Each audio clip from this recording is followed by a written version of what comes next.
Over the last year, there has been an issue that has been brought to the forefront of American politics. This is an issue which has held important historical significance since the time of Mesoamerica. The issue I'm talking about is immigration. Immigration has been such a large part of the American continent that it would be impossible to summarize all the immigration which has occurred historically. Furthermore, immigration predates the historical record, so even if I wanted to, I wouldn't be able to get a handle on all of it. So what I'm going to do is give a brief historical timeline marking what I believe to be the 5 most important historical instances of immigration, those that have left a historical footprint on the area we now recognize as Mexico.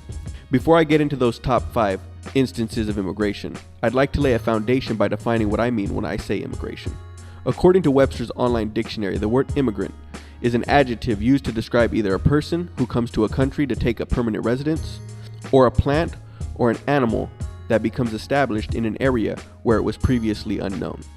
I was speaking with a few of my friends this past year on a road trip, some pro-immigration reform and some who were against it, especially in regards to Mexican immigrants. So as we drove, we passed some nopales, and a friend of mine, who is more for immigration restrictions and mass deportations nonetheless, asked me if nopales were native, to which I responded with another question. Are they native to that plot of land? Are they native to California? Or do you mean are they native to the American continent? I bring this story up because when we consider immigration, we must consider what we mean by native, indigenous, or immigrant. Obviously, nopales were planted here at some point in time by a person. But the fact is, according to the Essential Histories of Mexico by Philip L. Russell, published in 2016 by Routledge Publishing, the nopales are native to Mexico and the Southwest United States. So the short answer for are nopales natives is, yeah, they're native to California, just like the Mexica and their descendants. So with that said, let's get into some history. The first immigration with historical significance occurred roughly around 12,000 years ago.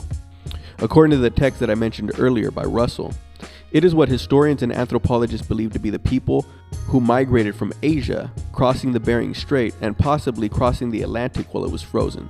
The debate is still ongoing, and it is what we believe to be the first instance of immigration to the Pacific continents. The second important immigration occurred, in my opinion, was the Olmec. Russell explains that between 2000 BC and 1519 AD, Mesoamerican cultures flourished, moving from hunter-gatherers to farming civilization. Russell explains that the Olmec were one of the world's 6 earliest civilizations in the world. Their actual name is unknown, but they are referred to as the Olmec, which is in reference to their ability to use rubber from a plant. They built large civilizations for their time. The third significant immigration, in my opinion, is that of the Mexica, which includes both the Maya and the Aztec. But it also includes many other tribes. The Aztec and the Mayan are the most popular, so I'll talk about them. The Aztec played a huge cultural significant role because they were the peoples who established Mexico City as their capital, and it has been the capital ever since.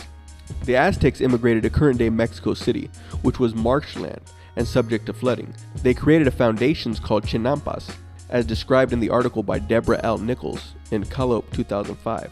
The Aztecs permanently changed the landscape of Mesoamerica from there on.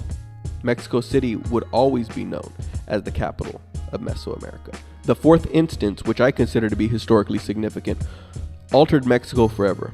It was the immigration of the Spanish. This subject has been discussed ad nauseum, so I will refrain from going into it too much. Basically, Cortez disobeyed his leaders, almost lost his life trying to conquer Mexico City. The Spanish spread their disease, which eventually conquered the indigenous populations. They forced Catholicism on them and enslaved the indigenous, stole their cultural identity, and eventually took all the silver they could find and wasted it on wars, which eventually bankrupted their country and lost control of Mexico, so that the Mexican-born people could basically take over. And that's it in a nutshell. Throw in a Malencha, a Napoleon, and an Ertuğrul, and that's how it happened. The last historically significant instance of immigration was the Bracero program. I believe this to be the 5th most historically significant instance of immigration because it's what started generations of immigration and illegal immigration of what we talk about today. The Bracero program was a program designed by the U.S. Department of Agriculture used to bring needed farm labor to the United States. It started in 1942 and was supposed to end in 1964, but if you visit any Home Depot parking lot, you can see that it is still in full effect. The information from this video is based on a book by Philip L. Russell, The Essential Histories of Mexico, published by Routledge Publishing in 2016, New York City. Now, to summarize, my top 5 historically significant instances of Mexican immigration are the Asiatic ancestors, which predate the historical record, the Olmec, who established the first major civilization in Mesoamerica, the Mexica, Aztecs, and the Maya, the Spanish, and the Bracero program. I chose these 5 because they were historically significant in that their migration influenced Mexico permanently. And with that said, I am now migrating to another project.